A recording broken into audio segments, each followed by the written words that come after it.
Hi guys! Welcome back to my channel, and for today's video, nakikita nyo nga na nandito kami sa Boteju, baka naman, charot!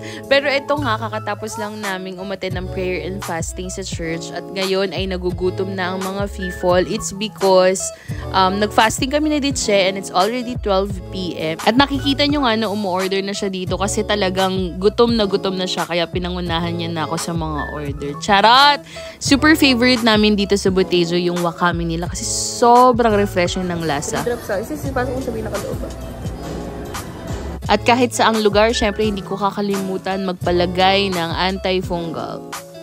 Finally, ito na ang aming food. Ayan, yan yung sinasabi ko sa inyong wakame, yung green na yan, sobrang refreshing, sobrang. Pero yun, try nyo next time kapag nagpunta din kayo dito. At ito na nga ang mga people, talagang lafang na kasi talagang gutom na at parang ginawa kong kanin ang salad.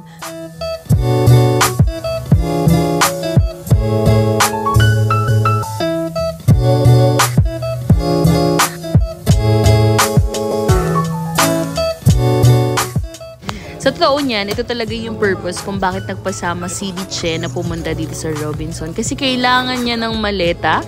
Hindi ko na lang muna sasabihin kung saan kasi baka mapagalitan na naman niya ako, kakadaldal ko. Pero next time, for sure, malalaman niyo din kung saan na naman ang kanyang next travel.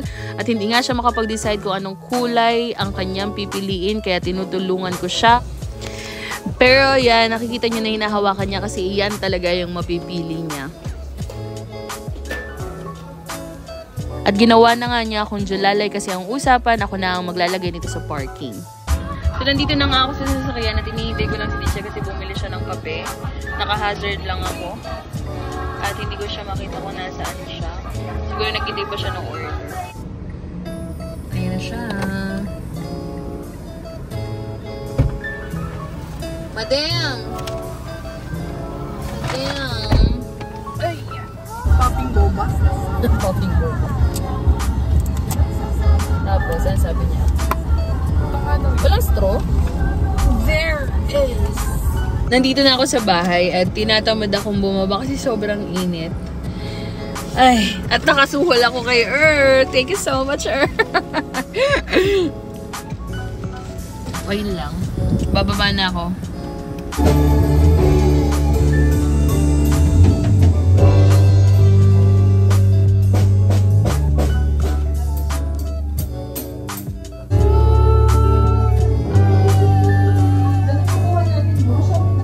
So, after practice, nakauwi na nga ang person at ngayon ay gagawa ko ng dinner. So, ang dinner ko tonight, is yung ginawa ko kahapon na pita wrap. Tapos, gagawin ko lang siya ng tinapay na ang palaman ay itlog. Kasi madadamay siya sa diet na ito. Tapos, gagawa ko ng lemon with Yakult. Lemon Yakult. So, yun.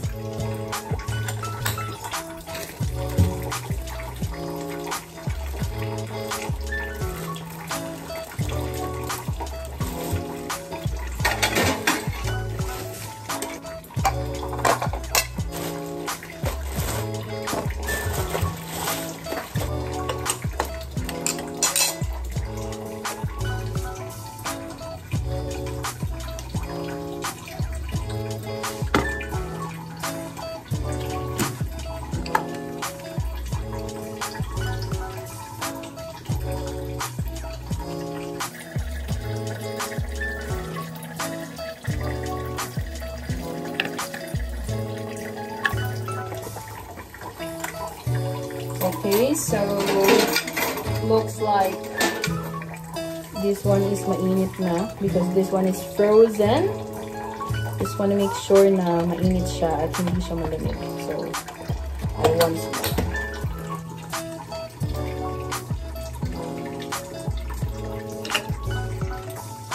Sana hindi ako i-acid dito.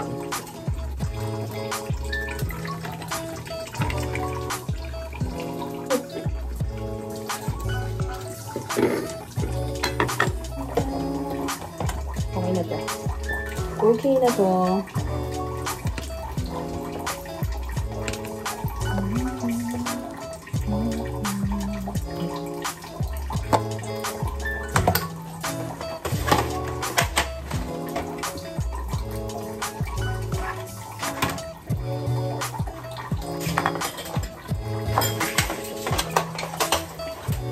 Yung asawa mong na ano, nadadamay.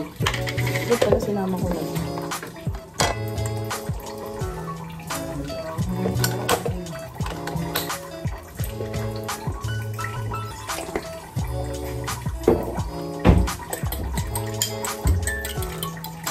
Ay! Dahil kasing alam.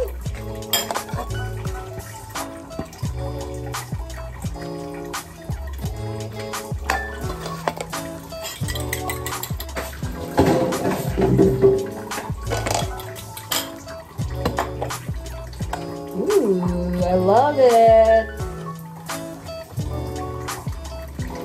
So, kung nakikita nyo lang ang aking ginagawa, guys. Babatiin ko lang yan. At dito ko na nga tatapusin ang aking vlog. See you tomorrow, guys. Bye and good night.